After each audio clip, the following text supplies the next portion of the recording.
Again, with the restrictions on the number of people in the tower and the social distancing going on at the racetrack, we thought it would be best and make for a better TV broadcast to have me here in the studio, because I'm going to have a very special guest with me here doing color commentary a little later on this evening. The Bulldog, Kevin Swindell, is joining us here in our Concord studios to provide color commentary, so that should be a fantastic opportunity to pick the brain of one of the most intellectual drivers or former drivers out there. So we look forward to Kevin making his way to the studio here in just a bit. Again, when you're coming out in these early hot lap sessions and not very many laps, what do you have an opportunity to learn as a driver? It's not a lot, really. You just, with the grease and the speed that you're able to go, it really doesn't tell you a whole lot. You're more or less just making sure your motor runs, making sure nothing shakes. You probably put your qualifying tires on and make sure they don't vibrate or anything too. So, until we really get down to those like low 15s, it doesn't seem to really tell you a whole lot about this place typically.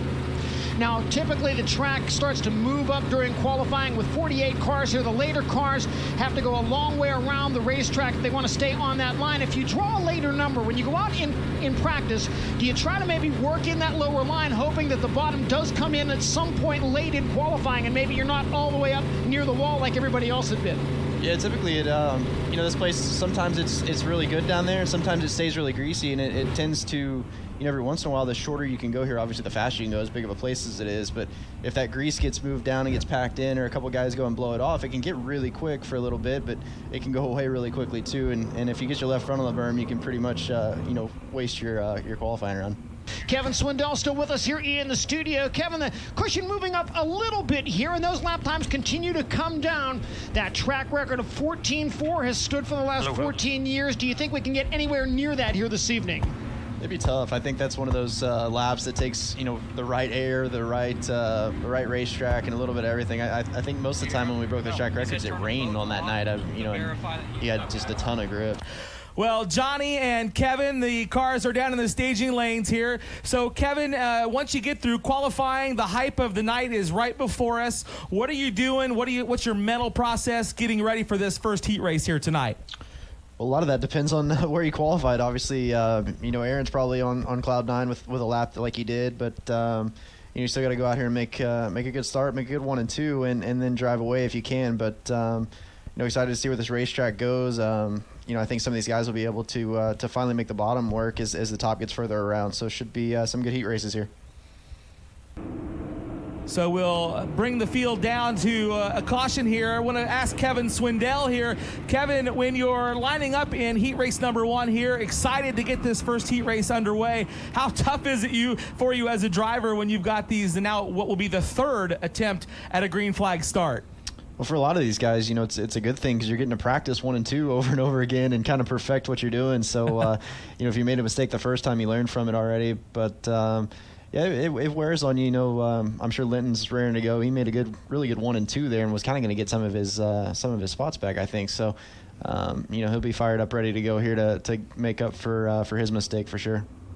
And instead, he'll be pushed to the pit area. We can see here with the close-up on DIRTVision, there is a lot of fluid coming from underneath that race car. And Kevin Swindell, what's your first look at that tell you? What do you think just seeing that sitting there? It looks like steam, so you would think it's water. I mean, he very well could have just looked down at the gauge and saw it was hot and decided to shut it off and not kill one. So it's hard to really tell ever until you get back, or you're the guy in the seat to really feel whatever seized up or whatever it did. So it's definitely a not good situation for him.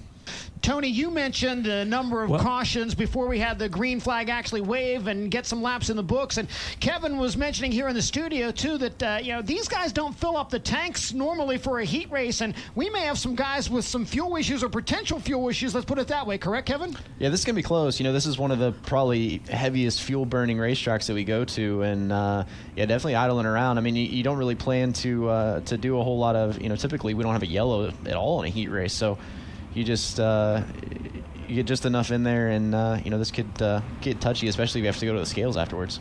Kevin Swindell, before the Drydene heat races started, you and I were here in the booth looking over the lineup, and with such a tough field here, we've got some really big names that we're not used to seeing starting so far in the back.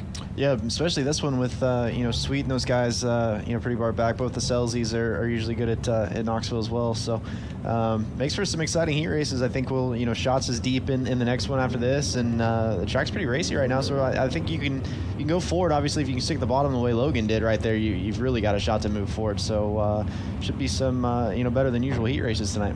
Now, unlike the caution in the first Drydene heat race, which occurred with 4 laps down and 4 remaining, that was a single file restart. This will be a double file restart with the race leader having lane choice. Logan Schuchart has chosen the inside lane on the speedway. If you were Logan, is that where you'd go?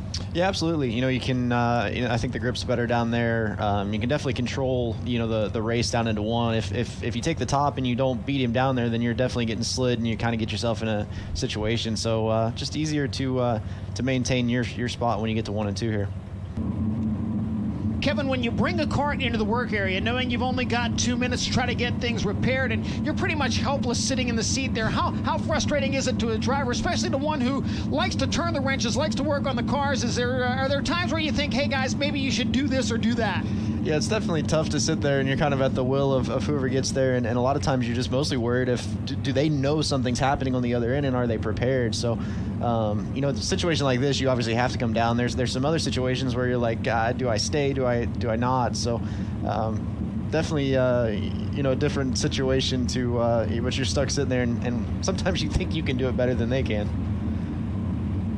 Multiple laps under caution. We were ready to come back to green and then had another yellow flag wave. So again, with the cool conditions and the horsepower and the fuel consumed here, if you're a driver in a heat race, Kevin, what would you normally put in the tank for a heat race at the Knoxville Raceway?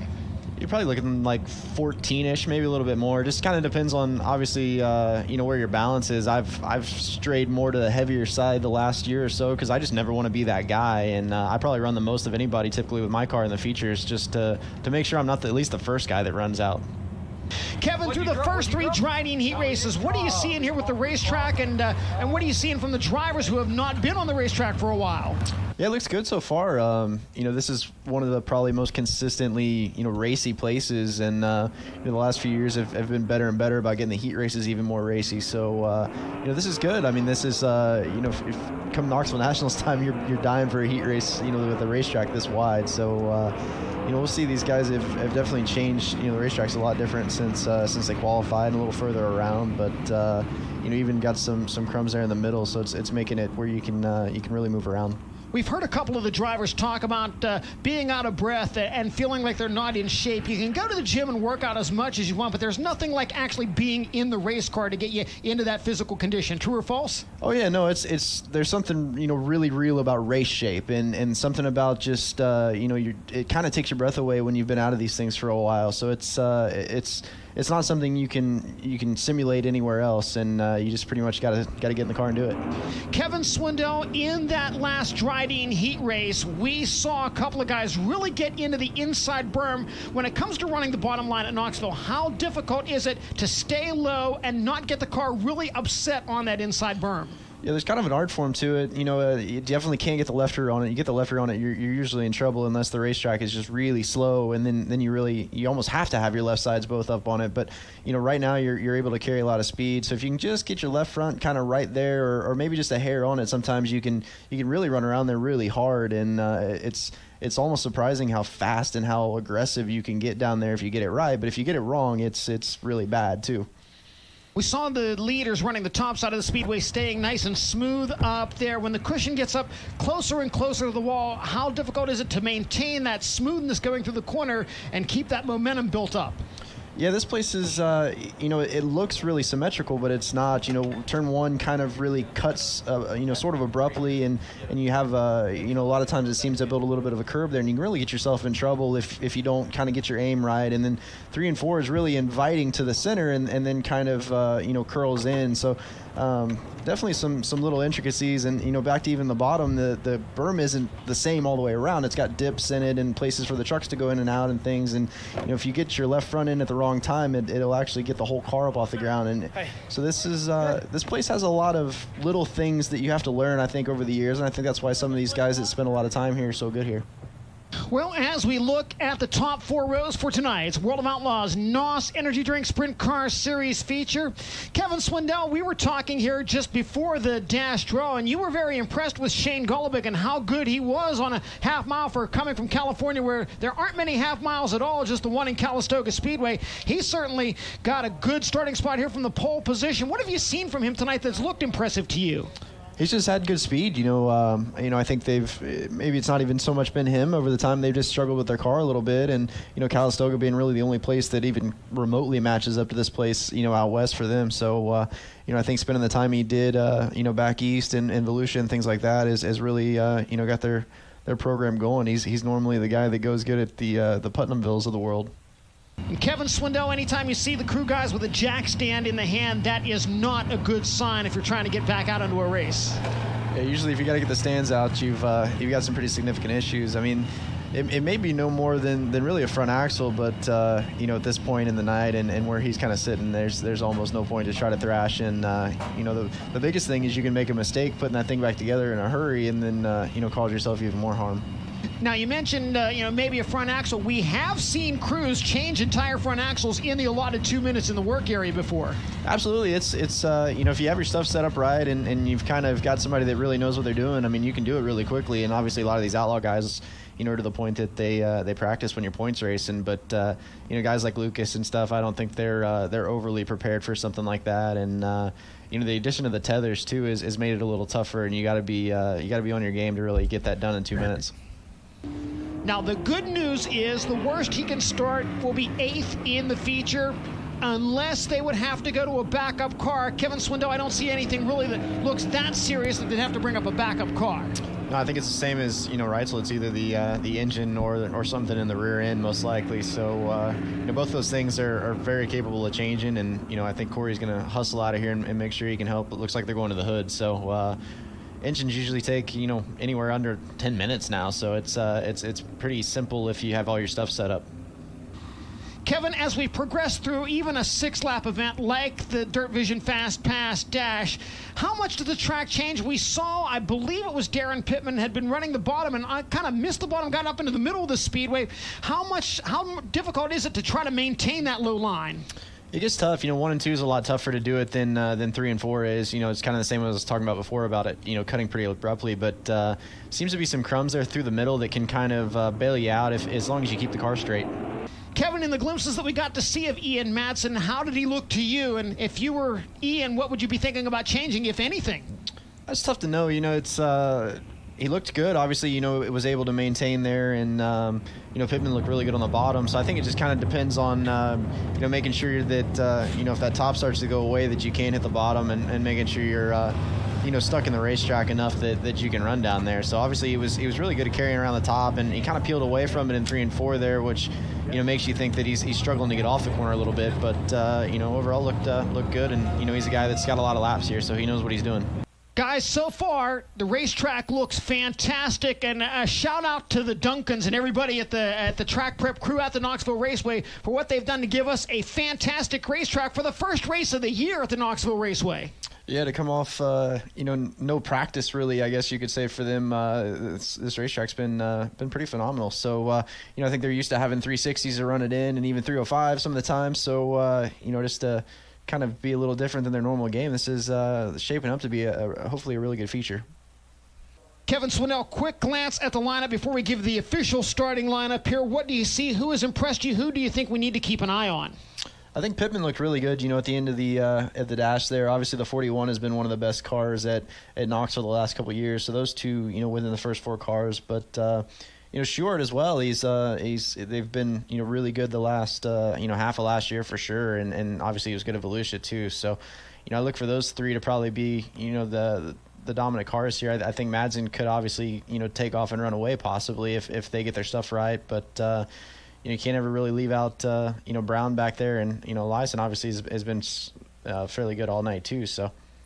And, of course, Donnie Schatz, so successful at the Knoxville Raceway, raced his way forward in the heat race. He'll come from the outside of row 5 in that feature as well. Yeah, that's plenty close for him, normally here. So you never know what he's capable of. We've watched him, drive through the Knoxville Nationals field from the back with ease. So, definitely if they hit it right here, look for him to probably just drive right through the middle of some of these guys if the the crumb stays there and really gives them lanes to race around. We talked about the fuel situation. And again, a 30-lap feature instead of the normal 25 for an Outlaw show here this evening. Do you think that could come into play at all? Yeah, it'll be close, especially if guys didn't 100% know showing up that, to put the bigger tanks on. I know, like for me, I run a 33 all the time, but a lot of these guys tend to run the 28s. And, when we ran the 28s here, I was pushing it out the top, when we pushed off, and you'd come in really close. And I think even the Friday show during the Knoxville Nationals, we pushed with 29 or 30 gallons. And I believe that was only 20 laps, and we had a bunch of yellows, and I think all of us were damn near running out. So, it could be close here. I mean, there's times where you can burn nearly a gallon a lap. Kevin Swindell, before we fire these cars off, your final thoughts here this evening. Driver, crew chief, team owner, from what you've seen as so far this evening, if you're turning wrenches on a car here tonight, or you've got a driver that's going to be starting, up front with those guys and trying to keep up with that lead duo or lead trio, the guys that look so strong, what do you tell your driver? Do you have any ideas on maybe where the track's going to go, where it's going to start off, and where it's going to end up? It's hard to tell. You got to assume the top will be solid, for the first little bit here. And it's just kind of more or less depends on where the guys, middle on back seem to run. I think that's usually what wears out your racetrack. And, a lot of time the guys further back tend to wear out the bottom, or even, what's left of kind of a middle from even missing the bottom. So, 30 laps, you got to tell a guy to be a little patient. This is probably going to be a little bit of a marathon, assuming that there will be a couple yellows. And, 30 laps here is just a long time. It's going to evolve a lot. The cars are going to change. You're going to go through, almost 200 pounds of fuel out back. So, definitely keep pulling that wing back is usually the thing that I always tell my guys. And, don't forget that it's there. And Shane Golobic headed to the work area with a flat left rear tire on the NOS Energy Drink Elk Grove Ford 17W. Kevin Swindell, just before the caution flag came out, caught a glimpse of a couple of guys getting together on the front straightaway. There was some tight racing between Shane Golobic, Brian Brown, and Donnie Schatz. Yeah, it just looked like, Shane kind of came back down through, to kind of get back down to some of that moisture down the bottom of the straightaway there. And Schatz was just kind of already committed and even had his left front up on the berm, so it made it a little hard to abort from the position he was in there. But rare you see, Schatz really make a big piece of contact with somebody like that. Take a look at the DIRTVision.com replay there, exactly what we're talking about. And Kevin, you called it. You got the wheels up on the inside berm, came across the racetrack, and got into Shane Golobic, and it flattened the tire on Golubic's car. Yeah, once you get, especially get your left rear up in there, it pretty much drives you out, and having the left rear in the moisture is going to make the car push out as well. So once he, got to that spot, and I'm sure he didn't expect Shane to kind of come across, that far, but looks like he survived. We'll see if, anything rolls up on the right front at all, but I wouldn't imagine it tore anything up too bad. We'll bring Kevin Swindell here again in our DIRTVision studios in Concord, North Carolina. Kevin, when something like that happens as a driver, what can you do? You've shredded the left rear tires. Is it a matter of just trying to hold your line and hoping everybody can miss you? Yeah, you really just, a lot of times you just kind of try to go in a straight line and not make any, rash decisions and move around quickly.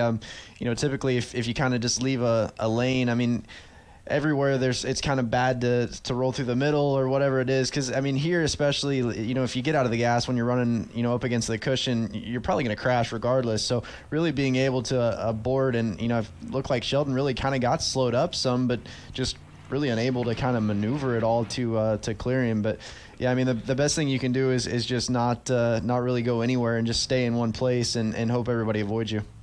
Kevin Swindell, have you been at a race where maybe we've been under red flag conditions and you've suddenly found out, hey, this race pays another 50% more to win? No, I never had that happen. So you probably keep that out of Ian's head and not make him have any more pressure than he already has. He's run a really good race and was able to really just kind of outmaneuver Pittman. Just seemed to be the better car overall, and Pittman really searched there and seemed like Madsen could just parry him with whatever he wanted to do, whether it was the bottom or the top. He could just basically just drive back by him. David Gravel headed to the scales in the infield. Kevin Swindell, very quickly before we go to victory lane. What a wild final 2 laps on that one. And that was crazy. Ian pretty much fended everything off. The lap cars went his way, and then just one little mistake up there, bit him. Gravel hung himself a bunch there on the bottom, and I thought really let him get away. And that one big mistake, got him back in the game. And then just one more little one there with 2 to go, and that was it. Kevin Swindell, thank you for joining us here in the booth. Your final thoughts on a very strange, a very different, but a very entertaining night of racing. Yeah, that was about as good of a product of a race as we could ask for. So, had everything you wanted. 2 guys racing for the lead to come down to a last lap pass, which was awesome. So, I think a lot of that was like David said, just not being in race shape, and a lot of mistakes were made. Sometimes that makes for better races, and luckily we got a racetrack that got a little tricky, and everything came together for a great event. So definitely something different for me tonight. But I enjoyed this, and this was neat. This is something that definitely nobody's gonna forget. For live coverage of every World of Outlaws series event and for extended on-demand race content, visit DIRTVision.com.